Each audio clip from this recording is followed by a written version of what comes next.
थे परशुराम, सबसे बड़े भाई से पहले कहा जमदग्नि जी ने कि इन्होंने अपराध किया है रेणुका जी ने, तुम इनका सिर काट लो। तो दूसरे बच्चे ने, जब पहले बच्चे ने मना कर दिया तो दूसरे से कहा कि मेरी आज्ञा है, अपने बड़े भाई का और माँ का सिर काट लो। इसने भी बात का उल्लंघन किया, उसने भी उल्लंघन कर दिया। तो तीसरे से कहा, इसी प्रकार चौथे से कहा, और पांचवें से परशुराम से ये कहा कि माँ का सिर और चारों भाइयों का सिर काट लो। तब परशुराम जी ने पल की देर नहीं लगाई और पिता के वचन मानकर और माँ का और चारों भाइयों का सिर काट लिया। तो पिता के वचन का पालन करना ही यानी उनके कर्तव्य से मुक्त होना है। अब देखिए, अभी तो कर्तव्य निभाया है। जब शास्त्राभाऊ से इनका युद्ध हुआ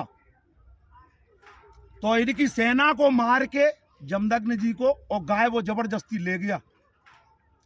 तो जब इनको मालूम पड़ा कि ऐसा क्यों हुआ, तो वहां जाके परशुराम जी ने उसको परास्त किया और गाय ले आया। तो उसने बदले में क्या किया कि इनको जमदग्नि जी को ही काट गया, सिर काट गया और गाय ले गया। फिर तब उन्होंने 1000 भुजाओं का छेदन किया है परशुराम जी ने कि सहस बाव भुज छेदन आरा और परसो बिलोक मही पे कुमारा।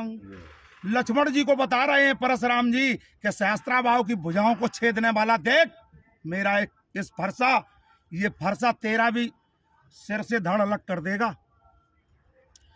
तो इस प्रकार से जो वार्तालाप चल रहा है, अब परशुराम जी का गुरु का ऋण जो रहा, हाँ अभी माता का ऋण जो, जब माता का सिर काट लिया तो पिता ने ये वचन दिया कि मांग ले वरदान बेटा, क्या चाहिए।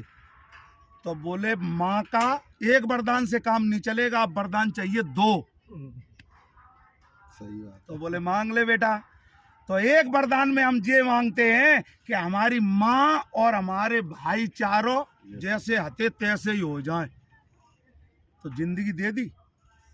दूसरा वरदान ये कि माँ को और हमारे भाइयों को ये याद ना रहे कि इन्होंने हमारा सिर काटा था, नहीं तो हमारा भाई बैर हो जाएगा।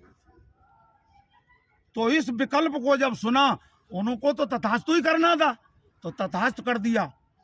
अब जब सिर छेदन करके गया वो, तो ये जमदग्नि भी शरीर कुंठित हो गया, कट गया, तो बेचारे खत्म। तो परशुराम जी ने ही जो विद्या शंकर जी ने केवल 2 को ही दी थी, मृत संजीवनी विद्या, या तो शुक्राचार्य जी को दी थी या जमदग्नि जी को दी थी, और तीसरा कोई नहीं। जो मृत संजीवनी विद्या जानता हो वो तीसरा कोई नहीं। तो मृत संजीवनी विद्या परशुराम जी को उन्होंने ये देखा कि ये तो ऐसा विचित्र पुत्र है कि हमारे कहने से, हमारे वचनों को पालने के लिए चाहे इसको जान भी गंवानी पड़े तो भी चिंता नहीं करता है।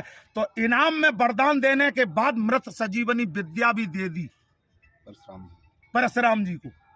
उसी से पिता जब मारे गए तो उनको भी जिंदा किया, जन्म दिया दूसरा।